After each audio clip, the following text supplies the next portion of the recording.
Welcome to our 6th episode of the Learn Buteyko podcast.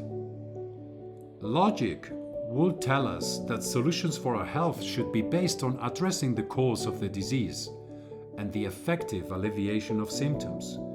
Yet, when it comes to chronic diseases, patients still suffer miserably, while healthcare companies march ahead with ever more influence to the point of handcuffing entire countries to their unbelievably draconian contracts. The Buteyko method has the clinical and physiological effectiveness that very few other methods could claim to have. Yet, we can expect great reluctance from health professionals to adopt it or even consider it. Today, we are going to talk about how the Buteyko method can bring results that the prevalent healthcare system, with all its technology and funding, can't even imagine to accomplish. This way, bridging the gap of the great disconnect. We will also continue with our conversation of the life cycle, addressing problems children have and how the Buteyko method will help. I am always delighted to present our guests, the most experienced team you will ever find on the Buteyko method. Christopher Drake, founder of Learn Buteyko Online. Vladimir Sukhonosov, with 40 years of experience and personal student of Professor Buteyko himself. Martha Rohr, who has been teaching the method for more than 15 years with other practitioners like Marcel Adamson and Irene Dimitriou, who is a doctor and also a Buteyko practitioner. My colleague Nicolas. Of course, we have also Hugh as the long-term student asking those questions that you might have. I am sure that you are going to find this episode of great interest.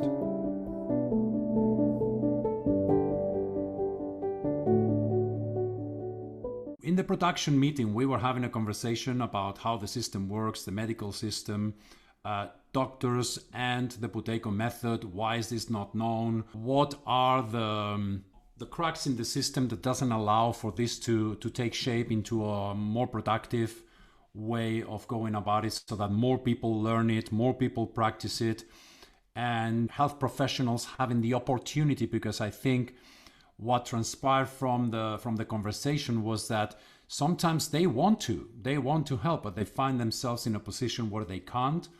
And I thought this was very interesting because obviously something's wrong, but obviously a lot of people have very good intentions, yeah? So let's comment on that. Let's see what this conversation takes us. Irene, so you are a doctor and you're also a Buteyko practitioner. You find yourself very well versed in both worlds. And obviously you're someone who loves healing people, loves to see results, and has also seen why some doctors might be reluctant to take this on board.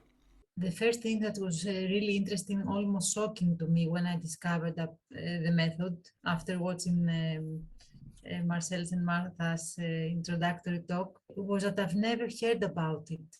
I could not believe that nor in the medical school, nor in the specialty after that, or in all the healing modalities that I was aware of and I was taught, I never heard about this powerful connection between health and breath. And it was almost unbelievable that I found out by chance. And while seeing patients, always they have question, why is this happening to me?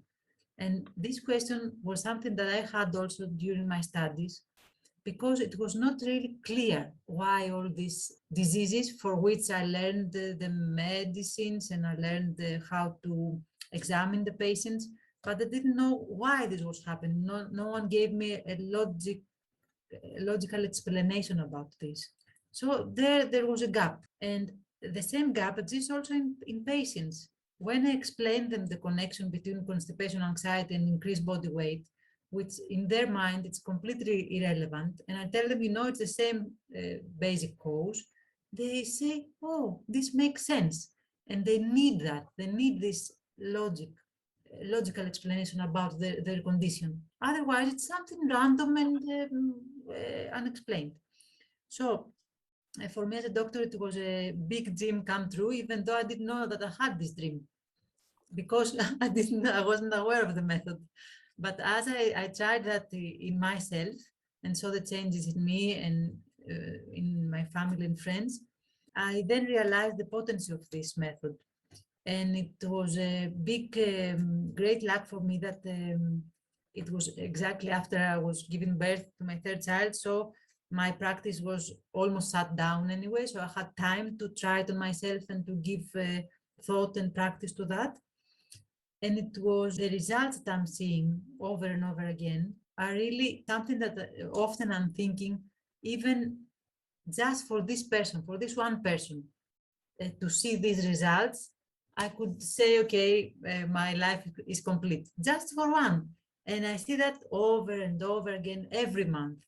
I see cheeks going ready, eyes become more alive, the posture changes. And these are just signs of someone being overall healthy.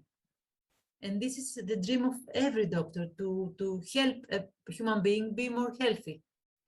But the tools that were given are so moderate and so full of side effects many times and not empowering, that it's really disappointing. And there's a big stress in doctors. We want results for the patients. They pay us, they are suffering, they need some solution, but we cannot offer them a proper solution. And you can see that just by watching doctors, how they're standing, how they can connect with people. I mean, we cannot give what we don't have. And this we completely bypass because we don't know how, as doctors, I mean. So I think that every doctor who really loves healing and loves helping people out would love this method, if they knew, if it was more exposed to them, more familiar to them. And this is our job, I think, to make it more familiar, to make it more normal, because it is a great solution to many problems. The young doctors, they are using the latest medications and the latest techniques, and they are vigorous and they are aggressive and they are full of enthusiasm. And when they become old doctors, they are usually either very cynical or bitter. Not all. Some specialize in a field which they can really do something, but for the most part, you end up with cynical people, angry and cynical generally. Not all. There are some varieties who have some philosophical way to avoid all this problem, but the vast majority are angry and cynical, or angry or cynical, or very depressed, disappointed. Yeah. So in my case, I was living in a medical family. So my grandfather was a doctor, and I used to sit on the step and watch him in his surgery, and he would be busy trying to produce some kind of medicine, some sort of concoction. He had a pharmacist who used to make up his recipes to relieve the suffering. That was what I saw as a kid. And my father, who actually had lots of chronic disease himself, he had asthma and eczema and he had food allergies, very severe. He was busy trying to find ways of reducing the symptomatic suffering that he was having. So we were put on very severe diets that he could tolerate, because he had colitis as well. So we actually lived on a very simple diet with no dairy. The best meat was lamb. He didn't eat chicken or fish, which these are things that were recommended by Buteyko himself. And so we lived this way. We were allowed butter and cream, but not milk, which is exactly what we tell people in the workshop. So I was brought up on a Buteyko diet, because he'd worked it out for himself, what works and what doesn't. And that was all according to his breathing. And we had these discussions about how all the medications just took off the symptoms. They took off the acute effect of the symptoms, but they didn't treat the cause. And then my sister is also in the medical profession, so I've watched her go through her life treating people, and it's a constant frustration of finding something that's going to help her patients, and how she's become increasingly regulated as to what she's allowed to use. She has a list, she has a menu of what she's allowed to prescribe, and 40% of her day is spent doing administration. So that's what I've seen the medical profession. So one of the problems is, if you talk to people who are interested in the alternative health, or they have suffered diseases themselves or family problems with various conditions, they know that there's something very wrong with the medical system. You know, it's something fundamentally wrong, you see. But if you go to the owners of the medical system, the ones who own it, it's just fine. The board meetings are going smoothly. Nothing is wrong. Yeah, public relations problem here, huge fines over there.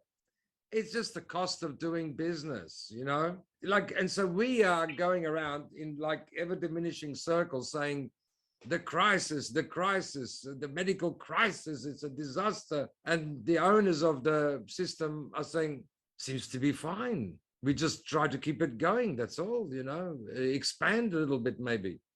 They don't see any crisis. They are enthusiastically marching even with another solution, with more ideas, technology and this and that. They're pushing ahead while everybody is suffering rather horribly, it seems. It doesn't seem to matter. There's a big disconnect, maybe because of deep breathing, maybe because of civilization's rise and then crash for this reason. It's affecting, yeah, you think, you know, deep breathing, lose CO2, and if you have the genetic predisposition, you get asthma or diabetes or this or that, you know.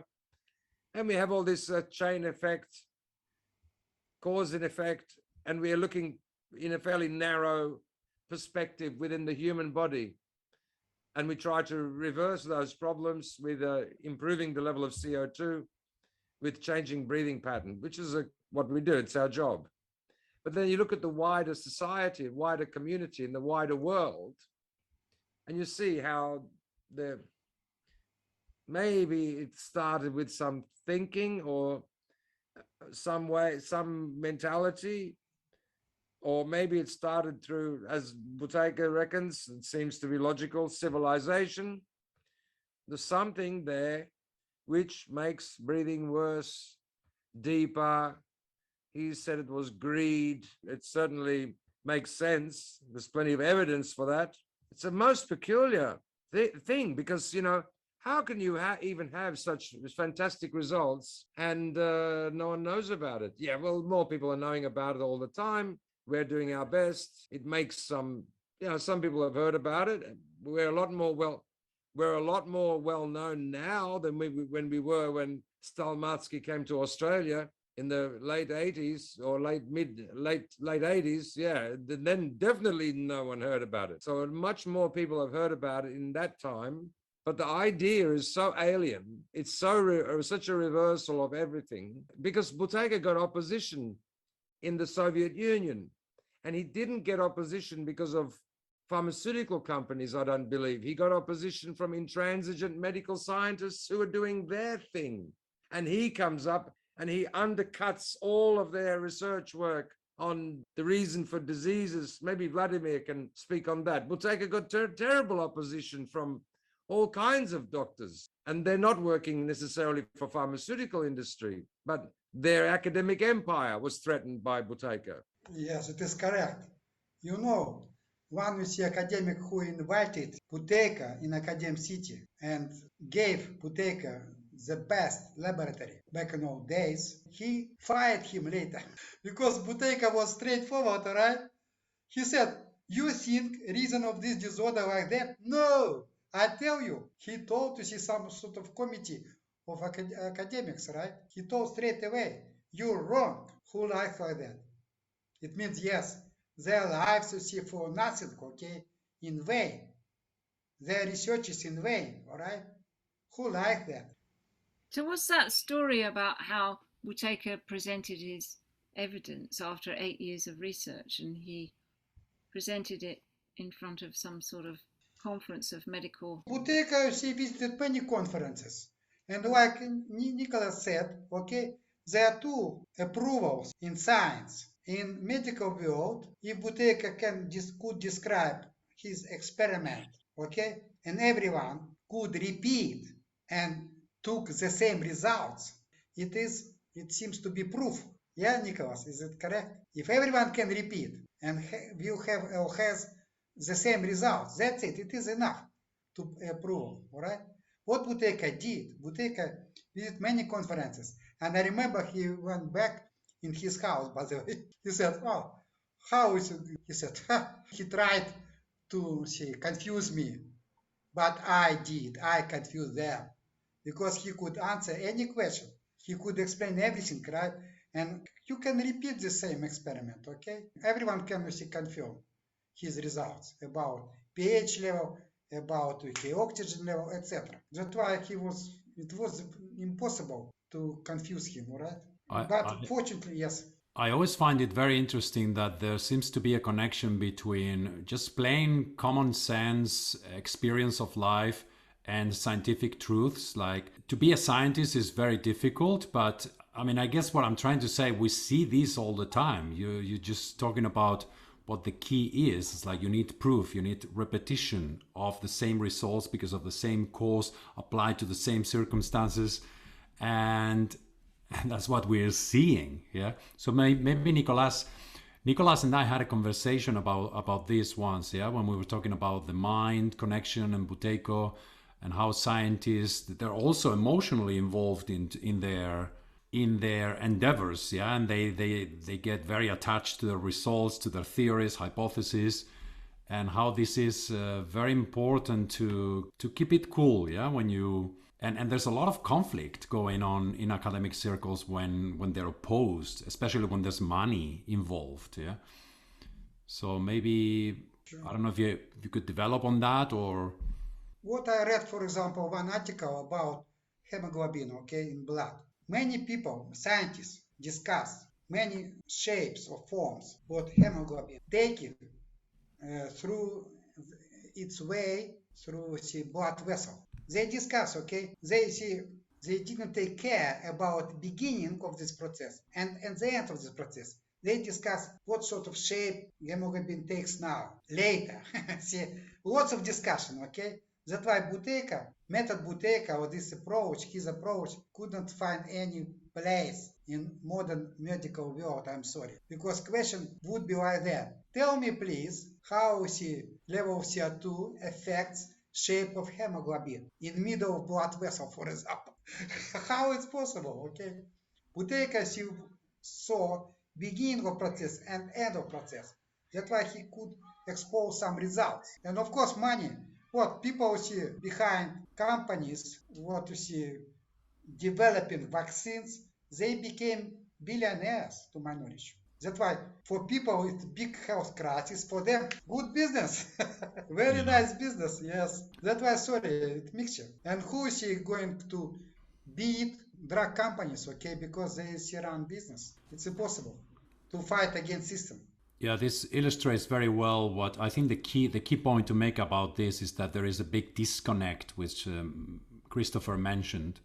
And it's key to understand that this disconnect, whatever the reasons, yeah, we have pointed to them, but there is a big disconnect between the patient really becoming healthy and the interest behind the health, business, bureaucracy, etc., having the same interest, right?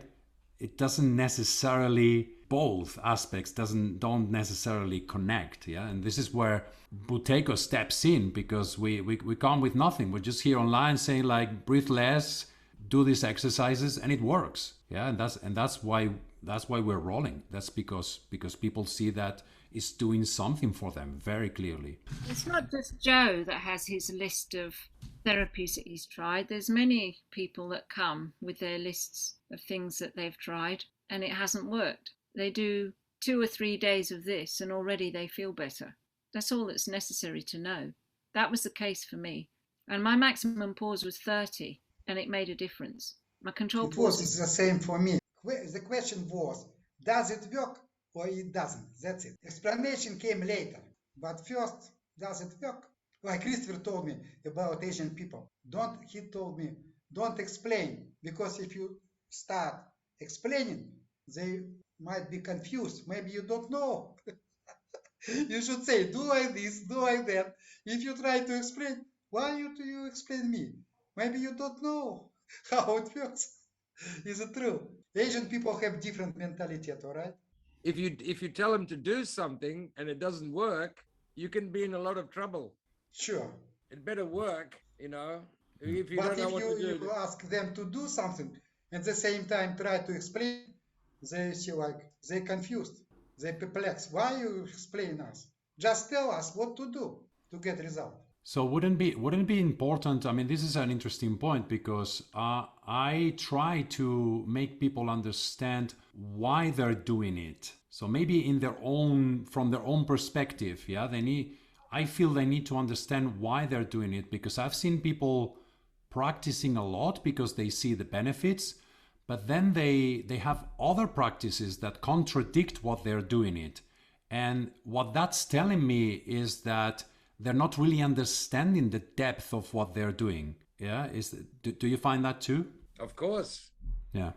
And that's why you do have to explain, but it's got to be at a certain juncture when it's necessary, so that they have a certain depth of understanding when it's needed, because the whole forms, then they can.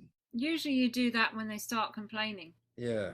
Well, I had, many people who complained when I said, why don't you get up at 3 o'clock in the morning and do a few pauses? And they say, that's, I don't want to do that. Say, okay, but then you do know that most fatal asthma attack, heart attack, stroke, psychiatric breakdown, and death occur in the early hours of the morning because your breathing gets worse. And that's why you're waking up not in very good shape. And they say, oh, okay, yeah. So, yeah, maybe I will do something. But that's another one of the obstacles for us, is that people assume so many of these chronic symptoms are normal. They think it's normal to wake up tired, grumpy, blocked nose, coughing, dry mouthed, to be tired. And that's just the start of the day. Yeah. It goes downhill from there. Okay, so we're not going to make this much longer, but I would like to reconnect it to the theme of the podcast. Hugh, maybe there's a way we can redirect this if anybody has something to say about children's problems. So Marcel, for example, mentioned problems with children, like not being able to pay attention. You did talk about that, but if you have anything else to add to that. Children we see come to the workshops improve their concentration, their mood improves, behavior improves, their physical performance improves, and they come saying, I can run faster. They can do their homework. Suddenly they've got big cognitive function improves. And then a whole other subject, of course, is dental health, headaches, bedwetting, constipation, those childhood things, frequent colds and flus, coughs, blocked noses.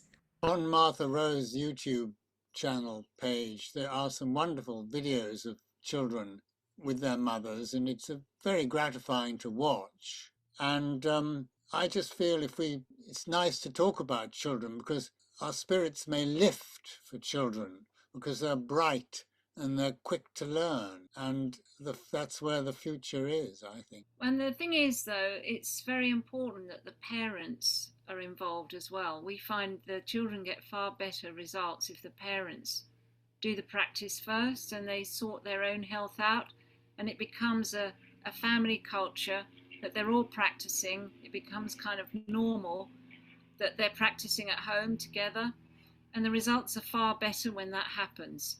It's very difficult to train children and to keep, they get benefit very quickly, but then to maintain the practice and to keep it going is more difficult if the parents don't practice much. Well, in fact, it's nigh on impossible is what I've seen.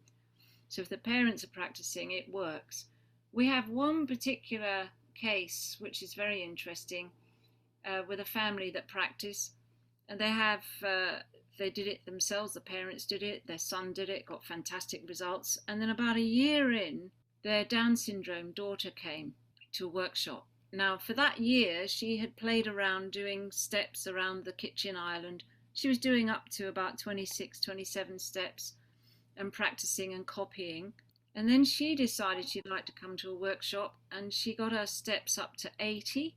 And we've been practicing with her recently. She's come back for a bit of a input, a bit more of a refresher, and her whole physiology is transformed. I mean, she turned up at the beginning with her tongue hanging out. Now she sits in front of the screen, erect back, mouth closed, the whole time, the whole session. You watch her do her pauses, she's strong, she's got, because Down syndrome children have sort of flaccid muscles, they're limp, all her muscles are strong. She doesn't suffer with colds and flu, and it's a complete change. So it works for anybody who can take instruction. That's a beautiful testimony. So I guess the takeaway of the podcast is like for any parent who wants their children to be healthy, it will be parallel to, you know, a mother or a father who wants to teach their children the same skills that they have probably acquired. Let's say, for example, they're musicians. It will be really understandable that the parents want the kids to learn music. They probably wouldn't wait until they are teenagers or they have the capacity to make their own rational decisions to start playing piano, because everybody knows that the earlier you start, the better. So you will encourage your children to start playing piano to see if it's something that, you know, they could like or not at 5, 6, 7, yeah. And the same applies for the breathing. The parents should learn it and teach it to the children, because the earlier they start, the better, as with everything else. As for the Buteyko method in general, go to the real classical Buteyko practitioners on this website. It's learnbuteykoonline.net, where you can see testimonials, also in the YouTube channel. And you can sign up for free for introductions to the method, where you can ask your questions to the practitioners, giving those fantastic webinars where they're very generous with their time, with their knowledge. And also you have Buteyko in other languages. You have it in Greek, you have it in Spanish, you have it in Hebrew and more. If anything, find out more about this method. This could really make a great difference in your life. And I hope you're enjoying this podcast, and we'll hear you in the next one. Okay, thank you very much to all of you. Again, it's really, really great.